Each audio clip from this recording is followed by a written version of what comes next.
हुआ सामने प्रेजेंट होकर, पता नहीं मैं कितने लोगों को मारा पीटा, खून खराबा करा, इतने इल्जाम मेरे ऊपर, इतने इल्जाम कि जैसे मैं दुनिया का सबसे बुरा इंसान हूँ। कुछ लोगों में इतना एटीट्यूड।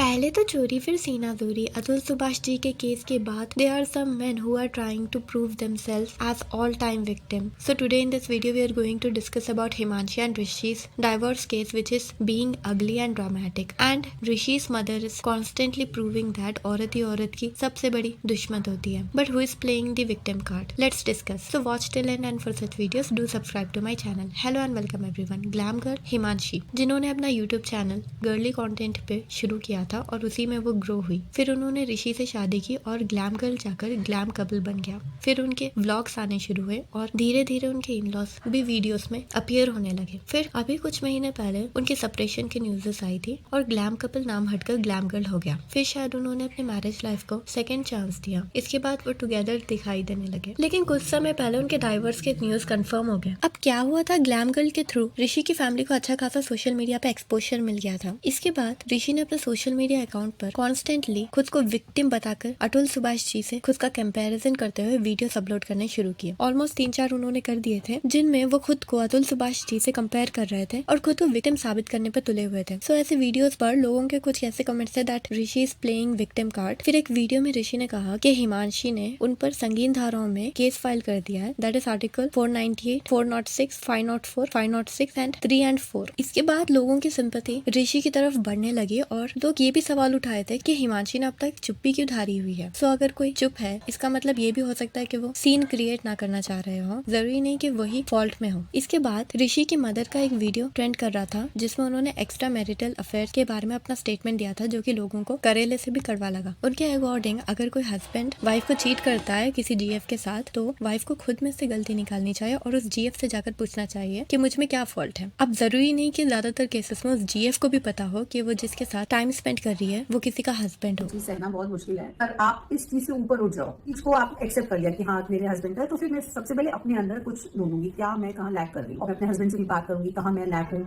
और फिर जिनका उनके साथ है उसके साथ भी मिलूंगी। इसके बाद हिमांशी के फैंस भी बहुत प्रेशर डाल रहे थे रिप्लाई वीडियो के लिए, तो हिमांशी ने एक वीडियो बना दिया और उसमें उन्होंने कुछ पॉइंट्स हाईलाइट किए। First, she was cheated multiple times और उनके मुंह पर ऋषि ने कहा that I am interested in other girls, not in you physically. कि कितनी बार मुझे चीट किया गया, मल्टीपल टाइम्स, सिर्फ एक बार नहीं, मल्टीपल टाइम्स करा गया, मुझे मुंह पे बोला गया कि I am interested in other girls and not in you physically. अब दूसरा पॉइंट ये था that she was quite for long time because she doesn't want to create scene. इतने पॉइंट्स है मेरे पास बोलने के लिए, बस मैं इस चीज का तमाशा नहीं बनाना चाहती थी। तीसरा point, that she was forced to make videos with his family. ये नजर भी आता है उनके वीडियो पैटर्न्स में कि शादी के बाद उनकी फैमिली धीरे धीरे उनके वीडियोस में इंक्लूड करने लग गई और उसके बाद उनकी फैमिली को सोशल मीडिया पे एक अच्छा खासा एक्सपोजर मिल गया और फिर उन्होंने सेपरेट अकाउंट्स भी बना लिए। ऊपर से जो घर में लोग हैं उनका प्रेशर, ठीक है, उनका प्रेशर दैट यूट्यूब चैनल जो है कंटिन्यू होना चाहिए, वो नहीं रुकना चाहिए, यूट्यूब चैनल कंटिन्यू होना चाहिए, ये प्रेशर, ठीक है। चौथा पॉइंट ये था दैट वो लोग हिमांशी से पैसे मांगा करते थे और हिमांशी के पास प्रूफ भी है लाखों की ट्रांजैक्शन का।